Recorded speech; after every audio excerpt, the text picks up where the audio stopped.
कहानी की शुरुआत हैरी नाम के एक लड़के से शुरू होती है, जिसके पास ना तो कोई नौकरी थी और ना ही रहने की कोई खास जगह। वो पूरा दिन सड़कों पर ही गुजारता था और ऐसे ही एक दिन जब वो मल त्याग कर रहा था तो एक आदमी उसके पास आता है और उसकी जेब में कोई नशा फेंक कर भाग जाता है।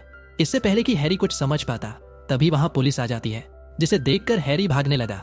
उसे भागता देख पुलिस भी उसके पीछे भागने लगी। हैरी जानता था कि अगर वो पुलिस के हाथ लगा तो उसे जेल हो जाएगी, क्योंकि उसकी जेब में नशा था। वो भागता भागता एक मीट शॉप में आ जाता है। हैरी की सांस फूल गई थी, इसलिए दुकान की मालकिन लिविया उसे पानी देती है। तभी वहां लिविया का पति जॉन भी आ जाता है। पानी पीकर जैसे ही हैरी जाने लगा तो उसे चक्कर आने लगे। जॉन के पूछने पर वह बताता है कि मैंने कई दिनों से खाना नहीं खाया। यह सुनकर वे दोनों उसे अपने घर लाकर खाना खिलाते हैं। उनके पूछने पर हैरी उन्हें बताता है कि मेरी माँ कई साल पहले मर गई थी और मेरे बाप ने दूसरी शादी कर मुझे घर से निकाल दिया था, इसलिए मैं कई सालों से एक टूटी फूटी वैन में रहता हूँ और छोटे मोटे काम कर अपना गुजारा करता हूँ। यह सुनकर लिविया बताती है कि हमारे बेटे का नाम रॉनी है और वह पिछले कई सालों से अमेरिका में रह रहा है। हैरी की हालत देखकर जॉन उसे अपने साथ काम करने को कहता है और लिविया उसे रहने के लिए रॉनी का कमरा दे देती है, क्योंकि रॉनी तो कभी कभी ही यहाँ आता था। सोने से पहले लिविया उसे अपने बेटे की वीडियोस दिखाने लगी। असल में रॉनी एक एक्टर था और उसने कई छोटे छोटे प्रोग्राम्स में काम किया था। अगली सुबह जॉन हैरी को जगाकर अपने साथ मच्छी बाजार में ले आता है ताकि ताजा ताजा मछलियां खरीद सके। बाजार से मछली लेकर वह शॉप पर आते हैं और जॉन उसे काम सिखाने लगता है। हैरी भी दिल से काम सीखने लगा, क्योंकि जॉन ने उसे घर और काम दोनों ही दिए थे, जबकि उसके सगे बाप ने तो उसे घर से ही निकाल दिया था। देखते ही देखते हैरी इनके परिवार में पूरी तरह घुल मिल गया और जॉन को भी वह बहुत अच्छा लगने लगा। जॉन की उम्र हो रही थी, जबकि लिविया दिखने में काफी जवान और खूबसूरत थी। उसकी गुफा में अभी भी काफी आग थी, लेकिन बूढ़ा जॉन उसे अच्छे से बुझा नहीं पाता था, जिस कारण लिविया की गुफा में अक्सर ही चुल मचती रहती थी। एक शाम जब हैरी नहाकर अपने कमरे में आता है तो उसे वहां लिविया नजर आती है, जो उसका जवान शरीर देखकर बुत सी बन गई थी। जॉन को भी कुछ होने लगा था, लेकिन वह लिविया से कमरे में आने का कारण पूछता है। लिविया उसे रॉनी के कपड़े निकाल कर देने आई थी, क्योंकि हैरी के पास कपड़े भी नहीं थे। जाते जाते वह हैरी का धन्यवाद करती है, क्योंकि उसके आने से जॉन खुश रहने लगा था। कुछ दिनों बाद जॉन और हैरी जॉगिंग कर रहे थे। जॉन उसे बताता है कि मैं एक बोट खरीदना चाहता हूँ ताकि मछलियां पकड़कर अच्छे पैसे कमा सकूं, लेकिन मेरे पास इतने पैसे नहीं हैं। इसके बाद जब वो दोनों शॉप में काम कर रहे थे तो उनके पास जॉन का एक दोस्त आता है। वह जॉन की शॉप खरीदना चाहता था और वो भी अच्छे प्राइस में, लेकिन जॉन उसे मना कर देता है। शाम को जब यह बात लिविया को पता चलती है तो वह बेहद गुस्सा करती है। असल में जॉन दिल का मरीज था। डॉक्टर ने उसे ज्यादा काम करने से मना कर रखा था, इसलिए लिविया चाहती थी कि वह शॉप बेचकर अपनी सेहत पर ध्यान दे। अगले दिन जॉन और हैरी फिर से जॉगिंग करने बाहर आए हुए थे और जॉन जाते समय लिविया का पसंदीदा नाश्ता खरीदता है ताकि वह उसे माफ कर दे। जॉन को कुछ काम आ गया था, इसलिए हैरी नाश्ता लेकर घर आता है। वो जब बाथरूम के पास से गुजरने लगा तो उसकी नजर लिविया पर पड़ जाती है, जो दरवाजा खुला ही छोड़कर नहा रही थी। हैरी जल्दी जल्दी रसोई में आ जाता है, जबकि लिविया दरवाजा बंद कर लेती है। कुछ देर बाद वह रसोई में आकर हैरी से कहती है कि जॉन ज्यादा काम नहीं कर सकता, इसलिए मैं चाहती हूँ कि वह जल्दी से जल्दी शॉप बेच दे, मगर इस काम में मुझे तुम्हारी मदद चाहिए। वो तुम्हारी बात जरूर मानेगा, क्योंकि वो तुम्हें अपने बेटे जैसा ही मानता है। इस दौरान वह जिस तरह हैरी को देख रही थी वह थोड़ा सा अजीब था। अगली सुबह जब वो दोनों सामान लेने बाजार आए हुए थे तो कुछ बदमाश इनका सामान चुराने लगते हैं, जिसे देखकर हैरी उनसे लड़ने लगा और मार मार कर उन्हें वहां से भगा देता है। हैरी की बहादुरी देखकर जॉन बेहद खुश हो गया। उसे जैसा बेटा चाहिए था, हैरी बिल्कुल वैसा ही था, हर कदम पर अपने बाप का साथ देने वाला। इसी बीच मौका देखकर हैरी जॉन को उसके सपने के बारे में याद करवाने लगा। वह कहता है कि जिंदगी का कोई भरोसा नहीं, कल क्या होने वाला है इस बारे में कोई नहीं जानता, इसीलिए तुम्हें अपनी शॉप बेचकर अपना सपना पूरा कर लेना चाहिए। क्या पता कल तुम अपना सपना पूरा करने के लिए जिंदा ही ना रहो। शाम को जब लिविया हैरी के साथ अपने बेटे की अतरंगी वीडियो देख रही थी तब जॉन उसे बताता है कि मैंने शॉप बेचने का फैसला कर लिया है। उसे हैरी की बात बिल्कुल सही लगी थी, इसीलिए उसने ये फैसला किया था। उसके इस फैसले से लिविया बेहद खुश होती है। वह जानती थी कि जॉन को हैरी नहीं समझाया है, इसलिए वह हैरी से प्रभावित होने लगी। रात को लिविया नहाते नहाते गाने भी सुन रही थी और जोर जोर से गा भी रही थी, जबकि उसके गानों और बदन पर पड़ते पानी की आवाज सुनकर हैरी गर्म होने लगा था। वह न चाहते हुए भी अपने आपे से बाहर हो रहा था।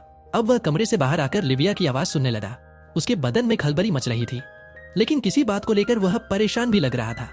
वह फ्रिज के पास आकर उसमें से एक ठंडी ड्रिंक निकालता है और उससे खुद को ठंडा करने की कोशिश करता है। इसी बीच लिविया भी बाथरूम से बाहर निकल आई। हैरी को परेशान देखकर वो उसके पास आती है और उसकी परेशानी का कारण पूछती है। हैरी उसे बताता है कि शॉप बिकने के बाद मेरे पास कोई काम नहीं होगा और मुझे यहाँ से भी जाना पड़ेगा, इसलिए मैं थोड़ा परेशान हूँ। उसकी बात सुनकर लिविया भी दुखी हो गई और इस दौरान वह हैरी के काफी करीब भी आ जाती है, जिससे हैरी के बदन में फिर से आग लगने लगी। इसके बाद देखते ही देखते पहले दोनों की आंखें मिली, फिर सांसें, और फिर मन के साथ साथ तन भी मिलने लगे, जिसके बाद इन दोनों का चक्कर शुरू हो जाता है। अब लिविया पहले से ज्यादा खुश रहने लगी थी और खाने में भी अच्छी अच्छी चीजें बनाने लगी थी। उसे खुश देखकर जॉन भी खुश था। उसे लग रहा था कि शॉप बिक जाने से लिविया खुश है, जबकि लिविया की खुशी का तो कोई और ही कारण था। अब दिन में लिविया जॉन के साथ मजे करती और देर रात को हैरी से धमाके करवाती। इसके अलावा इन्हें जब भी मौका मिलता तो ये उसका पूरा फायदा उठाते। ऐसे ही एक दिन जब ये दोनों धमाके कर रहे थे तो लिविया का बेटा रॉनी अपने परिवार के साथ घर लौट आता है। वो अपनी माँ को सरप्राइज देना चाहता था, लेकिन जब उसे घर में उसकी माँ नहीं मिलती तो वो उसे पुकारने लगा, और तभी लिविया अपने कपड़े ठीक करती हुई उसके सामने आती है। रॉनी अपनी माँ से मिलकर बेहद खुश था और लिविया भी अपनी बहू और पोते से मिलकर खुश होती है। मेल मिलाप करने के बाद रॉनी अपने कमरे में आता है। यहाँ उसे हैरी नजर आता है। लिविया दोनों की जान पहचान करवाती है। रॉनी को हैरी जरा भी पसंद नहीं आया था, लेकिन वो चुप रहता है। इसके बाद वो जॉन से मिलने शॉप पर आता है। रॉनी को तो हैरी पहले ही अच्छा नहीं लगा था, और जब उसने हैरी को अपने बाप के करीब देखा तो वो उससे और भी नफरत करने लगा। वो किसी न किसी बहाने हैरी को चिढ़ाने लगा, जबकि हैरी उसे हंसी में टाल देता है। रॉनी के आने से लिविया और हैरी का मिलना कम हो गया था, इसलिए उन्हें मुश्किल से प्यार करने का मौका मिलता था। लेकिन जब भी मिलता था तो ये दोनों एक दूसरे को दबोच लेते थे। ऐसे ही एक दिन जॉन के कहने पर हैरी रॉनी के घर खाना लेकर आता है। रॉनी इस वक्त घर पर नहीं था और मॉली का बेटा काफी रो रहा था, इसलिए हैरी मॉली की मदद करता है। इसी बीच रॉनी भी घर लौट आया और वह हैरी को घर में देखकर सोचने लगा कि उन दोनों का चक्कर चल रहा है। कुछ देर बाद रात हो गई और जॉन को सोता देखकर लिविया चुपके से हैरी के पास जाने लगी, मगर उसकी आहट से जॉन जाग गया, जिसके बाद वो उसकी गुफा में धमाके करने लगा। अगले दिन हैरी के बुलाने पर लिविया उससे मिलने आती है और उसे कुछ पैसे भी देती है, क्योंकि वह कंगाल हो चुका था। इसके बाद वो दोनों बातें करने लगते हैं। बातों ही बातों में रॉनी बताता है कि हैरी का मॉली के साथ चक्कर चल रहा है। यह सुनकर लिविया उसे समझाती है कि हैरी काफी अच्छा लड़का है और तुम्हें उन दोनों पर ऐसा शक नहीं करना चाहिए।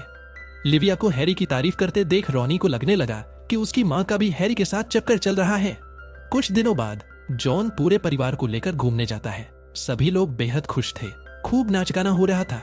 मगर कुछ देर बाद जब यह लोग खाना खाने लगे तो एक पैर लिविया की टांगों के पास आ गया। लिविया को लगा कि यह पैर हैरी का है, इसलिए वह उसे सहलाने लगी। लेकिन जब हैरी उठकर जाने लगा तो लिविया समझ गई कि यह पैर तो उसके बेटे रॉनी का है। यह देखकर लिविया उस पर गुस्सा करती है, जबकि रॉनी हंस रहा था, क्योंकि उसे पता चल गया था कि लिविया का हैरी के साथ चक्कर चल रहा है। उसकी हरकत से गुस्सा होकर लिविया उसे थप्पड़ जड़ देती है। अगले दिन हैरी की मुलाकात मॉली से हुई। हैरी के पूछने पर वह बताती है कि हमारे बीच तुम्हारी वजह से झगड़े होने लगे हैं। रॉनी को लगता है कि मेरा तुम्हारे साथ कुछ चल रहा है।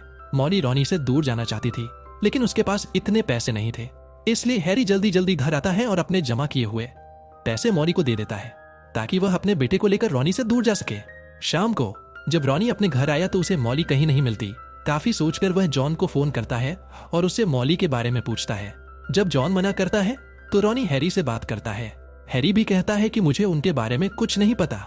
इतना कहकर उसने जॉन को फोन दे दिया। रॉनी गुस्से में आकर हैरी की बुराई करने लगा और साथ ही वो उसे लिविया और हैरी के बारे में भी बता देता है। आखिर में वो उसे अपने पैसे संभालने को कहकर फोन काट देता है। अब जॉन जल्दी जल्दी अपने पैसे देखने लगा, जिसमें से सच में कुछ पैसे कम थे। यह देखकर वह गुस्से में हैरी से इस बारे में पूछता है और तभी लिविया भी दुकान में आ जाती है। वो जॉन को बता देती है कि मैंने पैसे निकालकर रॉनी को दिए थे। यह सुनकर जॉन का गुस्सा तो शांत हो गया, जबकि हैरी वहां से जाने लगा, क्योंकि जॉन ने उस पर शक किया था। लिविया उसे रोकने की कोशिश करती है। दोनों को इतना करीब देखकर जॉन समझ गया कि उनके बीच क्या चल रहा है। वो गुस्से में आकर लिविया को मारने की कोशिश करने लगा। जब हैरी उसे रोकने लगता है तो वो उसकी भी धुलाई करने लगता है, और इसी हाथापाई में जॉन को दौरा पड़ गया और उसकी वहीं पर मौत हो गई। जॉन की मौत से हैरी बेहद दुखी था और तभी रॉनी उसके पास आता है। वो साला एक चाकू निकालकर हैरी को मारने की बात करने लगा। उसे लगता था कि हैरी की वजह से उसका पूरा परिवार बर्बाद हो गया है। मगर जब हैरी उसकी बात पर ध्यान नहीं देता और वहां से जाने लगता है तो रॉनी पीछे से आकर हैरी का गला काटकर उसे जान से मार देता है। और इसी के साथ इस कहानी का यही अंत हो जाता है। हमारी वीडियो देखने के लिए बहुत बहुत धन्यवाद। अगर आप ऐसी ही वीडियोस के दीवाने हैं तो प्लीज मेरे चैनल को जरूर सब्सक्राइब करें। मिलते हैं अगली वीडियो में, तब तक के लिए नमस्कार।